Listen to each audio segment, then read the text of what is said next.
ప్రజలందరికీ నమస్కారం. వేదిక అలంకరించిన పెద్దలందరికీ నా నమస్కారం. నా తమ్ముళ్ళు చెల్లెళ్ళు అందరూ కూడా ఉన్నారు, వారందరికీ నా ఆశీస్సులు. ఒక న్యాయవాదిగా, ఒక ఆర్థికవేత్తగా, ఒక సామాజిక సంస్కర్తగా, ఒక రాజ్యాంగ నిర్మాతగా భారతీయుల అందరి గుండెల్లో నిలిచిపోయిన ఏకైక మహనీయుడు డాక్టర్ బిఆర్ అంబేద్కర్. దళితులకు, మహిళలకు, కార్మికులకు హక్కుల కోసం పోరాడిన యోధుడు డాక్టర్ బిఆర్ అంబేద్కర్. భారతదేశంలో అన్ని మతాలు, అన్ని కులాలలో అణగారిన వర్గాల కోసం వారి సమాన హక్కులు ఉండేలాగా పోరాడిన మహనీయుడు డాక్టర్ బిఆర్ అంబేద్కర్. ఆయన పుట్టినరోజు నన్ను పిలవడం నేను చాలా అదృష్టంగా భావిస్తున్నాను. మాటలను ఎదురికి చెప్పడానికి అవకాశం ఇచ్చిన ప్రతి ఒక్కరికి నాకు మీ అందరికీ కృతజ్ఞతలు తెలియజేసుకుంటున్నాను. కరెక్ట్ గా 135 సంవత్సరాల క్రితం అనగా 1891 ఏప్రిల్ 14వ తారీఖు మహోవా అనే గ్రామంలో మధ్యప్రదేశ్ లో రామ్జీరావు, మానవజీ మరియు భీమ్బాయ్ దంపతులకు పుట్టిన 14వ సంతానం అంటే ఆఖరి సంతానంగా డాక్టర్ భీమ్రావ్ అంబేద్కర్. అసలు మీ అందరికీ తెలుసా? పేరు ఎలా వచ్చిందంటే అంబేద్కర్ పేరు అమ్మాక్షరంలోని భీమ్, నాన్నాక్షరంలోని రామ్జీ, తన సొంతమైన అమ్మా వాడేకర్ పేరు మొత్తం కలిపి భీమ్రావ్ రామ్జీ అంబేద్కర్. వీళ్ళ సొంత వచ్చేసి మహారాష్ట్రకు సంబంధించిన వాళ్ళు. మహారాష్ట్రలో వీళ్ళ కులం వచ్చేసి మెహర్ కులానికి సంబంధించిన వారు. మెహర్ కులం అంటే మహారాష్ట్రలో అందరైన వాళ్ళుగా గుర్తించారు. సో కాబట్టి వీళ్ళు సొంత రాష్ట్రం వచ్చేసి మహారాష్ట్ర. సో 1996 సంవత్సరం అంటే అంబేద్కర్ గారు 6వ సంవత్సరంలో అమ్మగారైన భీమ్బాయ్ గారు మరణించడం జరిగింది.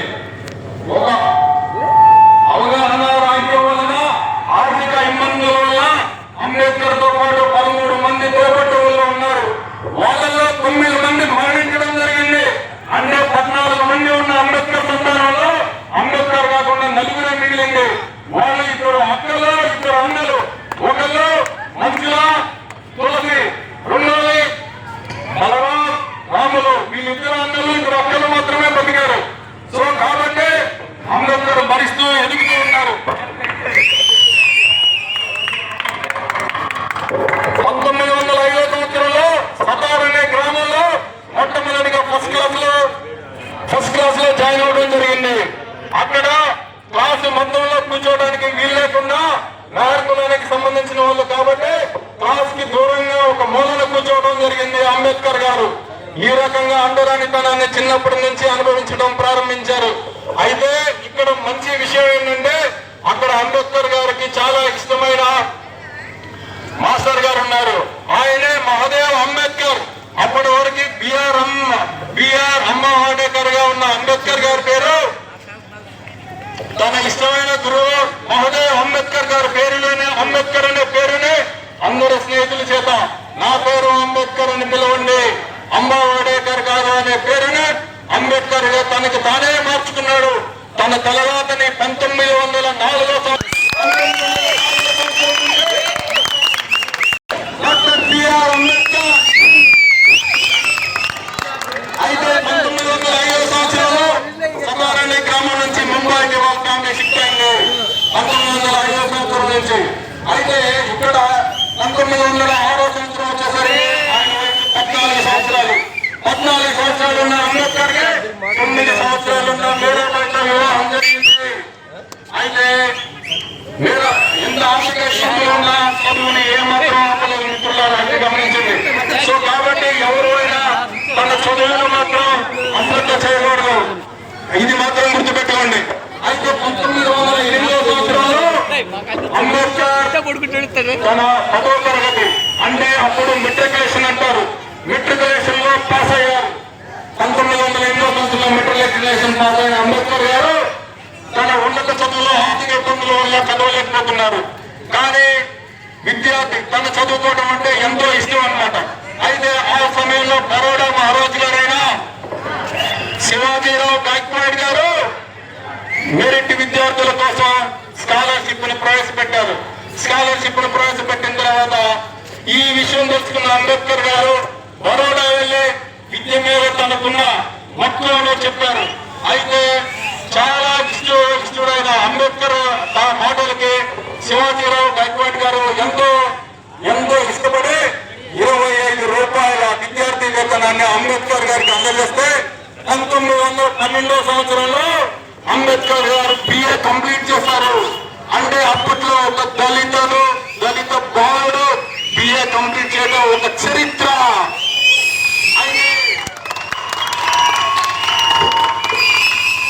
BA కంప్లీట్ చేసిన తర్వాత ఆ మహారాజు శివాజీరావు గాయక్వాడ్ గారు ఆయన బరోడా సంస్థానంలో ఒక ఉద్యోగం ఇచ్చారు.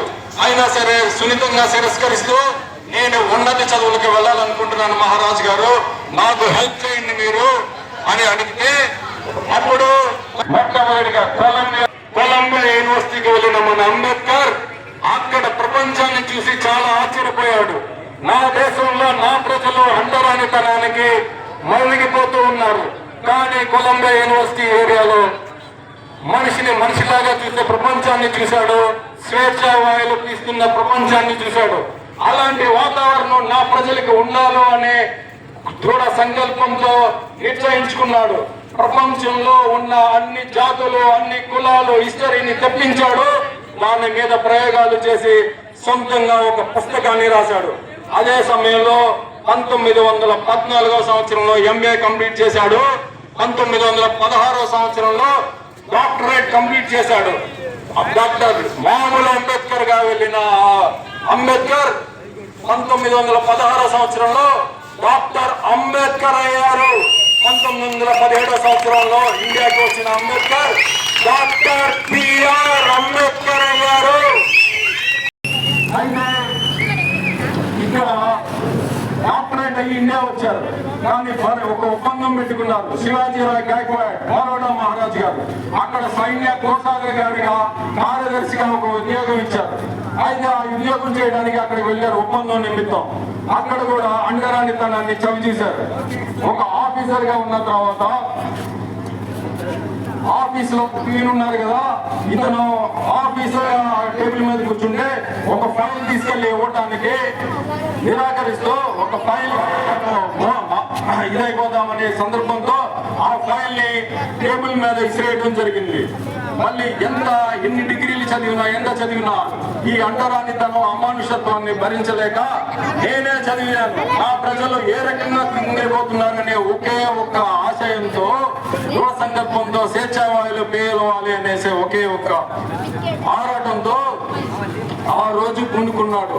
మళ్ళీ శివాజీరావు గాయక్వాడ్ దగ్గరికి వెళ్ళారు మహారాజు గారైనా. ఆయనతో చెప్పారు, నేను ఉద్యోగం కాదు, నేను ఇంకా చదవాలనుకుంటున్నాను. ఏం చదవాలనుకుంటున్నారంటే చదువు మీద ఏ రకంగా మక్కువ ఉందంటే ఆయనకి మళ్ళీ లండన్ వెళ్ళారు. లండన్ స్కూల్ ఆఫ్ కామర్స్ కోర్సును కంప్లీట్ చేయడానికి ఒక వ్యక్తికి 8 సంవత్సరాలు పడితే మన అంబేద్కర్ గారికి 2 సంవత్సరాల 3 నెలల కాలం పట్టింది. అంటే రోజుకి 21 గంటలు చదివారు. అంత దృఢ సంకల్పంతో ఉన్న అంబేద్కర్ ఆ సమయానికి 1917 సమయానికి 64 మనం ఒక డిగ్రీ కంప్లీట్ చేయడానికి ఎన్ని సంవత్సరాలు పడుతుంది? సంవత్సరారా 3 సంవత్సరాలు పడుతుంది. 1917 సంవత్సరంలో అంబేద్కర్ గారికి 27 సంవత్సరాలు. 27 సంవత్సరాలు ఉన్న అంబేద్కర్ 64 సబ్జెక్టుల్లో డిగ్రీ కంప్లీట్ చేసిన ఏకైక వ్యక్తి డాక్టర్ PR అంబేద్కర్. ఆయనకి అన్ని భాషల్లో ప్రావీణ్యం ఉంది. ఇంగ్లీషు, హిందీ, గుజరాత్, సంస్కృతం, జర్మనీ, ఫ్రాన్స్, గుజరాత్ అన్ని భాషల్లో కూడా ప్రావీణ్యం ఉంది. అయితే చదువు గురించి ఇంకా చెప్పుకుంటూ వెళ్తే చాలా ఉంటది. అయితే ఇక్కడ 1917 సంవత్సరంలో ఎన్నో పుస్తకాలు చదివి ఏ రకంగా నా ప్రజలను పీడిత ప్రజల్ని బయటికి తీసుకురావాలని నా ఆలోచన సమీకరించి అప్పుడే ఒక నినాదం తీసుకొచ్చారు. అదే బోధించు, సమీకరించు, పోరాడు. అప్పుడే బ్రిటిష్ వారు పరిపాలిస్తూ ఉన్నారు మన దేశాన్ని. 1919వ సంవత్సరంలో కొన్ని సంస్కరణలు తీసుకొచ్చారు భారతదేశంలో. ఆ సంస్కరణలు ఏ విధంగా మన భారతదేశంలో పనిచేస్తున్నాయో తెలుసుకోవడానికి ఒక కమిషన్ ను తీసుకొచ్చారు. ఆ కమిషన్ కి హెడ్ గా సైమన్ ని పెట్టారు. సో అతని పేరే, ఆ కమిషన్ పేరే సైమన్ కమిషన్ గా పేరు మార్చారు. ఆ సైమన్ కమిషన్ 1927వ సంవత్సరంలో భారతదేశానికి వచ్చింది. మన భారతదేశానికి వచ్చిన సమయంలో వాళ్ళు దీని గురించి చర్చించడానికి 3 రౌండ్ టేబుల్ సమావేశాలు నిర్మించారు. మొదటి రౌండ్ టేబుల్ సమావేశం 1930, రెండో రౌండ్ టేబుల్ సమావేశం 1931, మూడో రౌండ్ టేబుల్ సమావేశం 1932లో. ఈ 3 రౌండ్ టేబుల్ సమావేశానికి దళితులు, అణగారిన వర్గాల తరపున, కార్మికుల తరపున, మహిళల తరపున డాక్టర్ బిఆర్ అంబేద్కర్ వెళ్లి వాడి నాడి వినిపించారు. అంతా బానే ఉంది. రెండో మహాసభ 1937వ సంవత్సరంలో జరిగింది. దీనికి భారత కాంగ్రెస్ తరఫున గాంధీజీ వచ్చారు. అయితే గాంధీజీ గారికి, అంబేద్కర్ గారికి వేడి చర్చలు జరిగినాయి. అది మీ అందరికీ తెలుసని నేను అనుకుంటున్నాను. ప్రత్యేక దళితుల కోసం ప్రత్యేక నియోజకవర్గాలు కావాలని అంబేద్కర్ గట్టిగా తన వాదనలు వినిపించారు. కానీ మేధావులైన కొంతమంది భారత కాంగ్రెస్ పార్టీలో ఉన్న వాళ్ళు దీన్ని వ్యతిరేకించారు. వాళ్ళ పేర్లు నేను ప్రస్తావించదలుచుకోలేదు. కానీ స్వతంత్ర నాయకులు అంతా ఒకవైపు ఉంటే, దళితులు, పీడిత ప్రజల కోసం మాట్లాడే వ్యక్తి అంబేద్కర్ ఒక్క మాతృకున్నారు.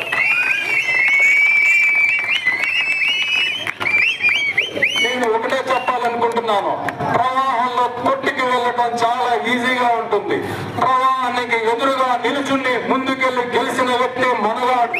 అలాంటి వ్యక్తి మన Dadasaheb Phalke award doctor BR Ambedkar. అయితే రెండో రౌండ్ టేబుల్ సమావేశంలో అంబేద్కర్ గారు దళితులకు ప్రత్యేక నియోజకవర్గాలు కేటాయించడం చాలా ఆయన తరఫున వివరించడం జరిగింది. అది 1936వ సంవత్సరంలో మౌంట్ బాటన్ తరఫున దీన్ని ఆమోదించడం జరిగింది. అలా ఆమోదించడం వల్లనే మనం చట్టసభలలో ఇప్పుడు నిలబడటం జరిగింది. మొత్తం అంబేద్కర్ గారు చదవాలని అని చెప్పడానికి ఎలాంటి అతిశయోక్తి లేదు. ఇది ఇలా ఉంటే అన్నిటికంటే ముఖ్యమైన ఘట్టం నేను మీకు వివరించాలనుకుంటున్నాను. చివరి 2 నిమిషాలు టైం ఇస్తే అది కూడా మీకు వివరించాలనుకుంటున్నాను. ఓకేనా? ఓకే. ఇది మనకి 1930 నుంచి 1945 సంవత్సరం వరకు రెండో ప్రపంచ యుద్ధ కాలం. మనకి ఇంకా అప్పుడు స్వాతంత్రం రాలేదు. అయితే బ్రిటిష్ వారు అదే సమయానికి మనకు స్వాతంత్రం ఇవ్వాలని అనుకుంటా ఉన్నారు. కానీ స్వాతంత్రం ఇవ్వాలి అనుకున్నప్పుడు మన దేశాన్ని మనం పరిపాలించుకోవాలి కదా. మనం ఒక ఆఫీస్కి వెళ్తుంటే దానికి రూల్స్ ఉన్నాయి కదా. మన దేశాన్ని పరిపాలించుకోవడానికి రూల్స్ రాసుకోవాలి కదా. దానికి ఒక పరిషత్తుని నియమించారు. అదే రాజ్యాంగ పరిషత్. 1946వ సంవత్సరంలో రాజ్యాంగ పరిషత్తుని స్థాపించడం జరిగింది. అయితే ఆ రాజ్యాంగ పరిషత్తులో ఉన్నవారు మాత్రమే రాజ్యాంగాన్ని రాయటానికి అర్హులు. చాలా మంది పెద్దలు రాజ్యాంగ పరిషత్తులో మన అంబేద్కర్ ని రాకుండా చేయడానికి ఎన్నో కుతంత్రాలు చేశారు. అది అందరికీ కూడా తెలుసు. అది హిస్టరీలో నుంచి బయటికి రాలేదు. అయితే మన అంబేద్కర్ గారు పట్టుదలతో లండన్ వెళ్లి లార్డ్ మౌంట్బాటన్ కలిసి పూణే నుంచి మళ్ళీ ఎన్నికై చట్టసభల్లోకి వచ్చి మన రాజ్యాంగ పరిషత్తులో జాయిన్ అయ్యి, సో ఇది మీకు చెప్పాలి ఒక మిత్రులారా, మనకి ఇండియాకి చాలా యుద్ధాలు జరిగినాయి. కానీ రాజ్యాంగ పరిషత్తులో అంబేద్కర్ గారు చేరడానికి వాటికన్నా పెద్ద యుద్ధమే చేశారు. మన దేశంలో ఉన్న వాళ్ళతో యుద్ధం చేశారు. అంటరాని వాళ్ళ నిస్సృశతను, అంటరానితనాన్ని అరికట్టడానికి, కార్మికులు మహిళలకు సమాన హక్కులు కావాలని అనడానికి చాలా పెద్ద యుద్ధమే చేశారు. ఆ యుద్ధంలో గెలవడం వల్లే అంబేద్కర్ గారు రాజ్యాంగ పరిషత్తులో జాయిన్ అవ్వడం జరిగింది. 1946 సంవత్సరంలో మన అంబేద్కర్ గారు రాజ్యాంగ పరిషత్తులో జాయిన్ అయ్యారు. దాని తర్వాత మన రాజ్యాంగాన్ని రాశారు. స్వేచ్ఛ వాళ్ళని పీల్చుకుంటూ ఈ రోజు చట్టసభలలో మన వాళ్ళు నుంచున్నారు. కలెక్టర్లుగా, పోలీసులుగా, టీచర్లుగా ఈ రకంగా మనం సమాజంలో బతుకుతున్నామంటే అది అంబేద్కర్ గారి చదవని చూడటం ఎలాంటి అతిశయం లేదు. చివరిగా అంబేద్కర్ గారి స్నేహితులు చివరి కాలంలో ఒక మాట అన్నారు, అంబేద్కర్ నువ్వు ఎందుకు అందరి ద్వారా అందరితో తిట్టించుకుంటున్నావు, అందరి ద్వారా చేత్కరించుకుంటున్నావు, ఎందుకయ్యా ఇవన్నీ అనేసి అడిగితే అంబేద్కర్ గారు అన్న పదం, నా ప్రజలు, నా మహిళలు, నా కార్మికులు మెరుగైన సమాజంలో బతకాలి, దానికోసం ఇదంతా చేస్తున్నారన్నారు. ఆయన అన్నాడు మెరుగైన సమాజం అంటే ఏంటయ్యా అని. మెరుగైన సమాజం అంటే సోదరత్వం, సమానత్వం, విముక్తి, స్వేచ్ఛ, ఈ నాలుగు కలిసిన సమాజాన్ని మెరుగైన సమాజం అని చెప్పాడు. సో అలాంటి మహానుభావుడు పుట్టినరోజు నాడు నన్ను పిలిచి 4 మాటలు మీరు చెప్పమన్నందుకు మీ అందరికీ కూడా నేను కృతజ్ఞతలు చెప్తున్నాను. నా పేరు సీతారాం, నేను ఉంటాను. ఎప్పుడైనా నాకు కష్టం వస్తే మీరందరూ ఉండాలి. మీకు కష్టం వస్తే నేను మీ వెనక ముందు నడిపిస్తాను, ఉంటాను.